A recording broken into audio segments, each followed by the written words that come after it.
আপনাদের কাছে গিয়ে টাকা পাঠায়, নৈমিত্তিক মুদ্রা পাঠায়, বাংলাদেশের যে রিজার্ভ এই নৈমিত্তিক বা ভারত থেকে যে আসা প্রতিনিধি তাদের বড় অংশ এখানে আছে। বন্ধুরা, আজকে যে জমি মারা গেল, এটা একটা হৃদয় ভিতরে ঘটনা ছিল না। কোন সভ্য দেশে বেতন চাইতে আসতে হয় দিনের পর দিন এই ঘামের মধ্যে, এই ভিড়ে অসুস্থ ছেলে সে ঠিক মতন কয়েকদিন ধরে ঘুমাতে পারে নাই, খেতে পারে নাই, বিশ্রাম নিতে পারে নাই, ফলে সে মৃত্যু বলে মনে পড়ল। এটা হত্যাকাণ্ড। এই হত্যা স্বাভাবিক মানে আর দেশে যে আইন আছে সেই আইন অনুসারে এই যে মালিক যে দীর্ঘদিন ধরে বেতন বাকি রেখেছে, বেতন দাঁড়িয়ে আইনের কাজ করায় দ্রুত তাকে নিয়ে আসতে হবে। আর এই শ্রমিক ভাইয়েরা যারা এখানে আছে তাদের কাছে আমি বলি যে আপনারা দেশে প্রধান শক্তি, জনসংখ্যার দিক থেকে আপনারা বেশি। এই শহরে শ্রমিক বলুন, গ্রামের মজুর বলুন, এই দেশ করলে এরা সব থেকে সবচেয়ে বেশি গ্রামের জন্য আছে। বন্ধুরা আমার, অন্যান্য কারখানায় যারা কাজ করছে তারাও তাদের কর্মশক্তি বিক্রি করে খাচ্ছে। এই দেশকে যদি আপনাদের মতন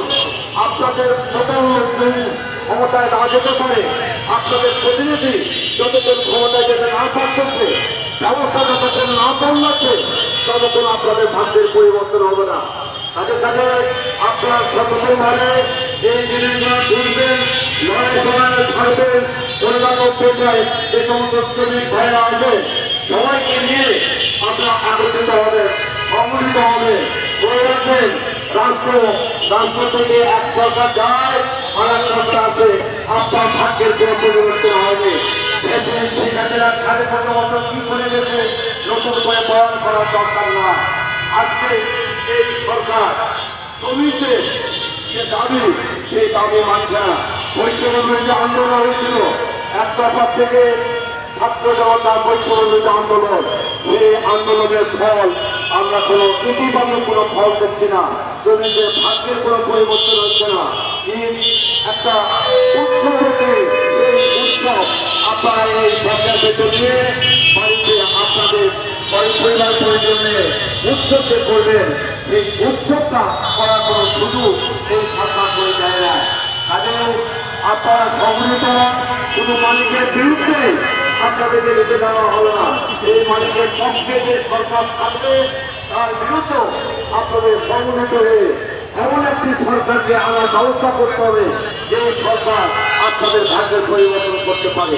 এই আহ্বান জানিয়ে আপনাদের আন্দোলনের প্রতি আমার নিজে আর আমাদের যে সংগঠন মজুর, গ্রামীণ মজুর, আসলে আপনার গ্রামীণ মজুরি আপনারা এই কোনো সময় সুযোগ পেলে গ্রামে যে ফসলের কম দেন, তাদের আপনাদের আন্দোলনের সঙ্গে কোনো সহমতি জানানোর ব্যাপার না।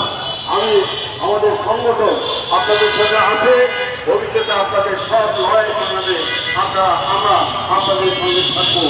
এই কথা বলে আমার বক্তব্যকে শেষ করছি। ধন্যবাদ।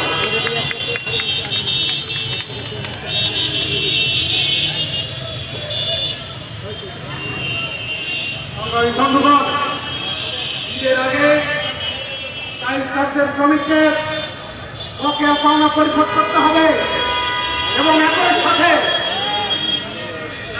আজকে কর্মভবনের সামনে রামপ্রসাদ সিং সনি তিনি মৃত্যুবরণ করেছেন। এই হত্যাকাণ্ড